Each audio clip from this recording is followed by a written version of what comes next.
पवित्र कुरान एक दिव्य पुस्तक है जो 1400 साल पहले पैगंबर मोहम्मद सल्लल्लाहु अलैहि वसल्लम के हाथ से सामने आई थी। पैगंबर मोहम्मद सल्लल्लाहु अलैहि वसल्लम ने 6ठी शताब्दी में एक ऐसे समाज में प्रवेश किया था जो केवल ये जानता था कि ऊँटों को कैसे रखा जाए और तलाश की थी कि कैसे आनंद ज़िंदगी गुजारें। पृथ्वी या ब्रह्मांड के बारे में कोई दृष्टि नहीं रखते थे। हालांकि 20वीं सदी में वैज्ञानिक लोग बहुत से अवलोकन के माध्यम से जो कुछ भी खोजा गया है वो इस पुस्तक में बहुत पहले ही देखा जा सकता है। ये तो 1927 में था जब प्रसिद्ध वैज्ञानिक जॉर्ज लैमेट्रे ब्रह्मांड विस्तार होने का विचार के साथ पहले आए।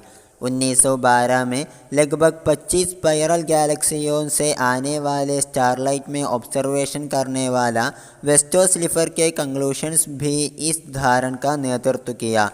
उसके साथ 1929 में अमेरिकी एस्ट्रोनॉमर एडविन हबल ने स्थापित किया कि आकाशगंगा के बाहरी तारों से आने वाला प्रकाश एक लाल रंग से गुजरते जिसको रेड शिफ्ट कहते हैं, और इसलिए वो ये बात पर आधारित है कि ब्रह्मांड का विस्तार हो रहा है।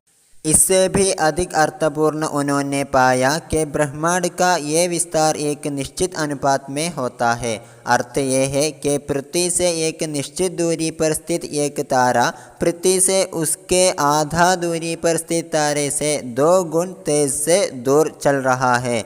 यह ब्रह्मांड तो प्रकाश की गति से भी विस्तार कर रहा है, इसलिए ये ब्रह्मांड हर सेकंड में विस्तार हो रहा है। उसका मायना ये है कि कल का ब्रह्मांड आज की तुलना में छोटा था।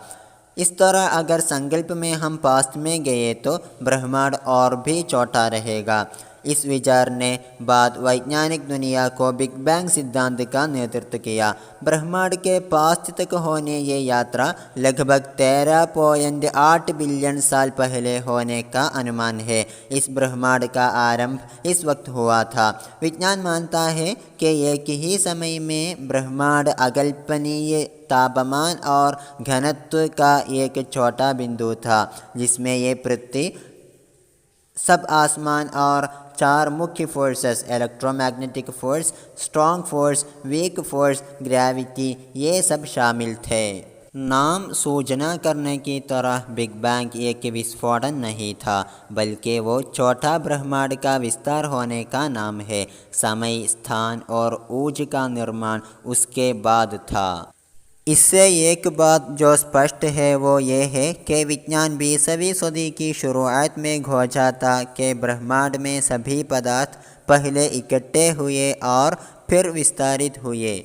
लेकिन पवित्र कुरान 14 शताब्दियों के पहले इस वास्तविकता की इशारा करता है। पवित्र कुरान में सूरतुल अंबिया की 30वीं आयत में ऐसा है, बिस्मिल्लाहिर्रहमानिर्रहीम, अवलम यरल्लज़ीन कफ़रू अन्नस समावाति वल अर्ज़ कानता रत्क़न फ़फ़तक़नाहुमा।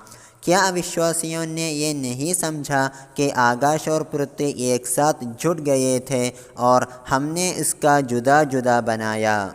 इसी तरह विज्ञान धारा आज खोजी गई कई सत्य को कुरान शरीफ में बहुत पहले ही उल्लेख किया देख सकते हैं।